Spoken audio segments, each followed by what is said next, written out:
नमस्कार मैत्रिणींनो, अनिता आरी वर्कमध्ये आपलं खूप खूप स्वागत आहे. कालच्या दिवशी आपण शिकले की ही स्टिच कशी मारायची. गोल्डन थ्रेडने आपण स्टिच कशी मारू शकतो. तुम्ही त्याची प्रॅक्टिस नक्कीच केली असेल. पण स्टिच मारल्यानंतर बघा, स्टिच मारल्यानंतर आता जर मी खालून हा धागा चुकून माझ्या हातून खेचला तर आपली स्टिच निघू शकते.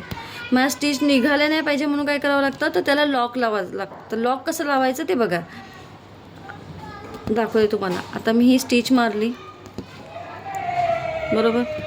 मला लॉक करायच्या वेळेला मी काय करते, ही स्टिच मारल्यानंतर हे बघा, ह्या स्टिचमध्ये एवढी आता हे अंतर जास्त आहे बरोबर.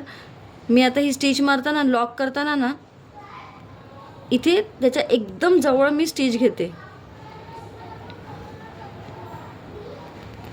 बरोबर. जवळ स्टिच घेतली.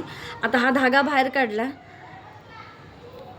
हे बघा, ही सुईचं जे हे नाक आहे ना, नाक हे वरती आहे. आता त्याला फक्त मी हे तुलिप नाव वर आहे जे ते मी खाली करते. ओके. आणि जो पहिला हा बघा, हा धागा राहिला आहे, हा धागा मी ह्या सुईमधून खेचते आणि खाली धागा आहे तो खालून खेचते बघा. हा वरचा धागा खालून खेचला जातो. अगोदरचा धागा आहे तो ह्या मी सुईमध्ये अटकवते.